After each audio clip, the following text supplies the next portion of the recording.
Assalamualaikum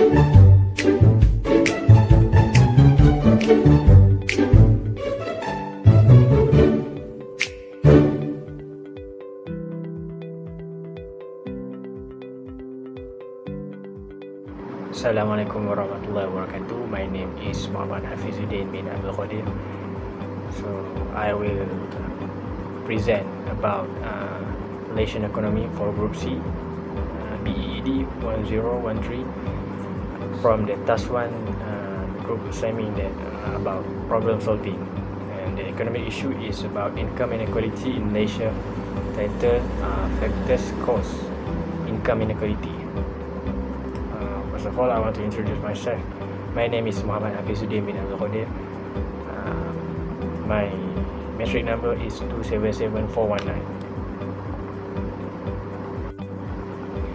In this economic content in my problem solving about income inequality in Malaysia, first of all, I will talk about Malaysian economic performance in 2019. Second, factors of income inequality in Malaysia. Importance of solving income inequality issues in Malaysia. The objective of this task, initiative for solving income inequality issues in Malaysia. First of all, I want to talk about Malaysian economic performance in 2019. The Malaysian economic performance will be divided into 4 quarters for every single year. A quarter is a 3-month cycle that serves as the basis for quarterly finances. A quarter is 1/4 of a year and is usually denoted by the letters Q1 for the first quarter, Q2 for the second quarter, and so on. However, a quarter is sometimes seen with its relevant year, such as Q1 2020 or Q1 or 2020, which is denotes the first quarter of 2020. Purpose of quarterly financial result is published compared to previous quarter to determine if the economy is growing or shrinking. Malaysian economic performance for the first quarter of 2020 is not good. This is since 1.7% increase in the first quarter of 2020 from 3.6%. In the fourth quarters of 2019, this was the slowest growth rate since the third quarter of 2009, when it was negative 1.1%.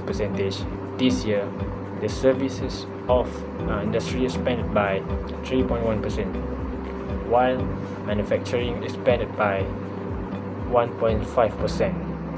In this way, this quarter is supported by both the service and manufacture sector, but with the rest of the economy contract.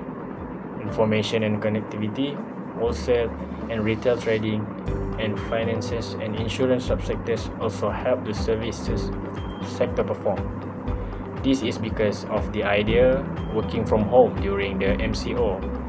The telecommunication section led the information and connectivity subsector. So I will go through about the topic, that is factor of income inequality in Malaysia.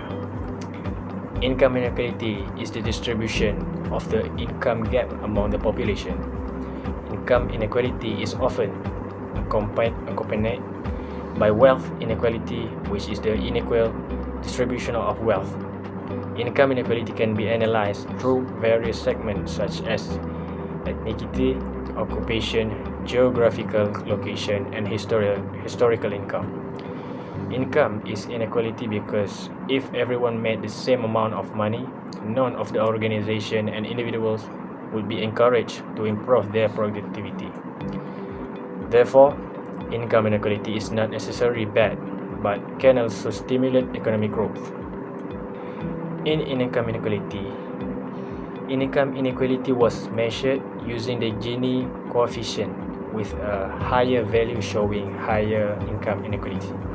Gini coefficient of 0 means that everyone in society has the same wealth, while in 1 means that a resident has earned all income, while everyone has earned nothing. Although the income gap of the Gini coefficient is growing smaller, but the inequality might still higher. Compared to other Asian countries, income inequality in Malaysia still has a high Gini coefficient.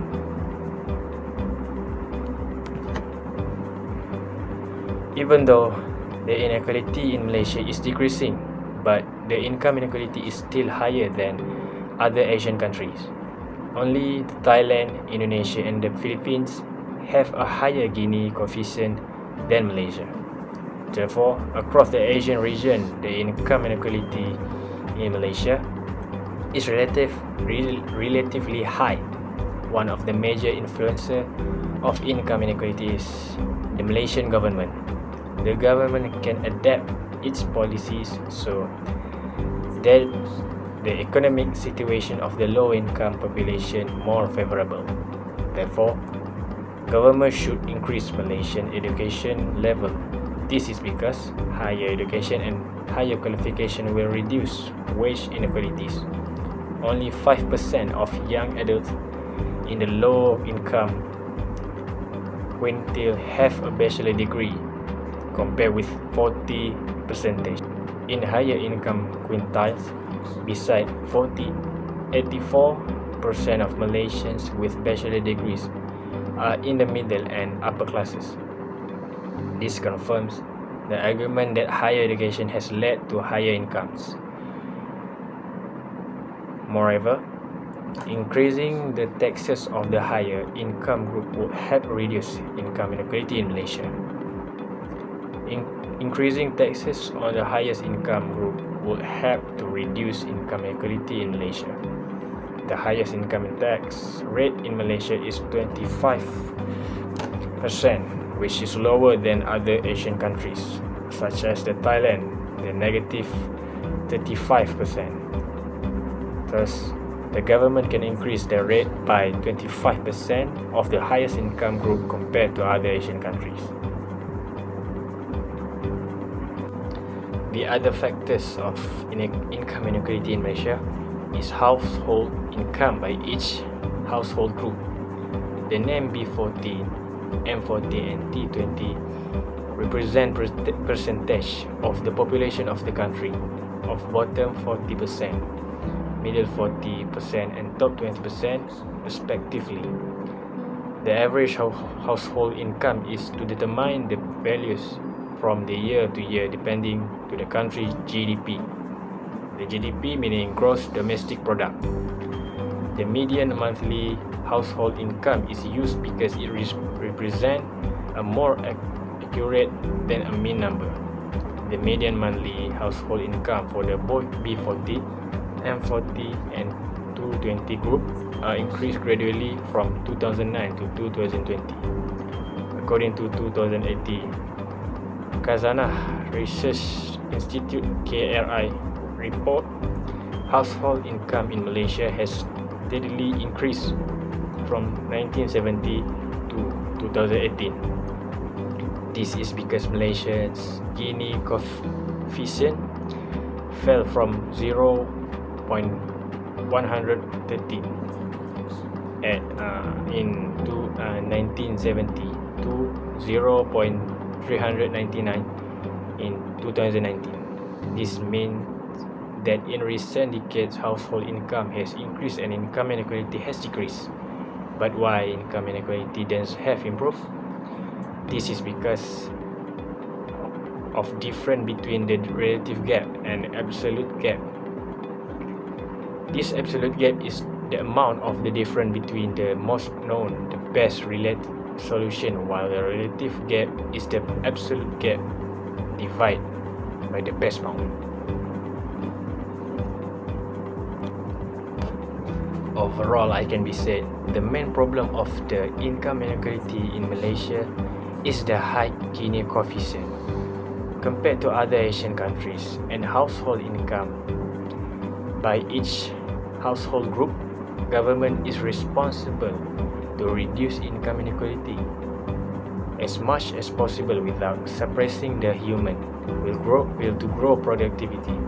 There will be a discussion on the importance of housing issue and objective in the following part of the assignment. So next is about importance of solving income inequality issues in Malaysia. As well as we know, there are many factors that contribute to income inequality. Among them, compared with the other Asian countries, the Gini coefficient of income inequality in Malaysia is high, and the difference is household income for each household group. These factors will bring a series of consequences to Malaysia, such as hindered economic development, social inequality, and so on. Therefore, our government plays an important role in the income inequality in Malaysia.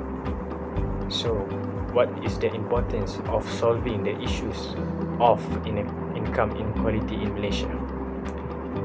The importance of solving the income inequality issues in Malaysia is to solve the gap between rich and poor issue. The household income gap between the rich and the poor among all ethnic groups is widening, with indigenous people being the most serious. Furthermore, it appears that the rich are higher and the poor is poorer. This is due to rising cost of living and the impact of wage gap. For low-income households, they are vulnerable to economic shock, such as being unable to afford basic needs like food, housing, healthcare, education, and so on. Therefore, the government balance the household income through social program and taxation. For example, provide poverty assistance such as Bantuan Rakyat One Malaysia, BRIM, foreign investment and goods and government service tax (GST), and other policies. Besides, when assistance is received, the socio-economic status of certain groups such as B40, low-income groups, economic transition groups, indigenous people, Sabah and Sarawak, indigenous people, people with disability people, youth, women, children, and the elderly can be restored. Therefore, to stabilize the society, such as reducing crimes, institutionalizing corruption, and so on. This is because when people have government subsidies, they can be reduced the debt burden of lack of capacity, and even improve their quality of life. The next, economic growth can be enabled. The government to cultivate more high-quality education for the next generation. The government promotes continuous or lifelong learning to low-income groups and creates equal opportunities for B14 in education and employment. While the government is paying, the people must have the desire to climb higher value chains and increase income. Today, only 0.6% of Malaysians live below the national poverty lines. This is a very positive number and proves that Malaysia is on the right path. The main objective of this assignment is to propose solution to resolve income inequality in Malaysia nowadays. This assignment will carry out an initiative that can solve the problem for certain group of people. Besides, this effort will be an important topic in the budget presentation in each year and will be discussed by the department or ministry that is specialized in this regard. To find a good solution, we will review the economic performance in the previous year and look for problems that occurred in the year. Besides, confront the issue that might affect the people in the country. We hope that the solution can help Malaysians talking about income, which is an important factor in survival of a person through their respective living standards. So I will talk about initiative for solving income inequality issues in Malaysia. For the program name is B40 Enterprise Enhancement Program. Nowadays, Malaysians are facing the problem of income inequality. According to the issues, the government start more concerned about it. Besides, 77% of Malaysians think that the gap between the poor and rich was a tricky problem. It is Malaysia government has admitted that inequality remains high, and that addressing these inequalities will be the country's biggest challenge in achieve a high-income country. It is critically to address these inequalities in order to achieve socio-economic mobility. According to the World Bank 2014, 84% of households with bachelor degree are in the middle and upper classes, which means that an education can bring impact to their income in Malaysian Economic Monitor. In order to address the issue, we are providing an initiative to solve the income inequality with B40 Enterprise Enhancement Program. In this program, we are encouraging and trying to help B40 group have a chance to equip with the skill necessary to enhance the skill level to command high wage in labor market through the program. Through this program, the government will be especially focused on B40 group and provide equal opportunity to them. Meanwhile, the government organization, NGOs will also take this responsibility to help solve the issue with many libraries, care facilities, mentor guidance programs, and tuition classes for them. For those who have child, the government will provide community centers to provide care for children. The term and condition to apply for this program is applicants must be a Malaysian citizen, include all race and regions, must have a good attitude, must be over the age of 25 years old. Total income was under B40 group. Bring your own MyCard along, no ration required, and must have at least 1 year in operation. And lastly, have an operating with valid business premise license. And the purpose of this project is located in Malaysian citizen, including all race and region. The target population is Malaysians over age of 25 years old. Total income was under B40 group. This objective is to help B40 group have chance to equip with the skill necessary, and government will be focused on B40 group and provide equal opportunities to them. Non-government that NGOs will take responsibility to help and to solve these B40 facilities. From the implementation of project, this program will be go through by setting up some terms and conditions to help people who are really in need. Besides that, we are already having support from government organization and NGOs to carry out the program by obtaining appropriate income and facilities. This program will carry out by Ministry of Economic Affairs, and the budget to execute this program is suggested budget is given about 150,000. From this program, we will be expecting the income inequality problem can be solved and helping people having an income commensurate with their standard of living, especially for B40 group. So that's all from me about income inequality in Malaysia issue. I'm very sorry. I asked for my own weakness. That's all from me. MOHDHAFEEZUDDIN bin ABDUL, metric number 277419. Thank you.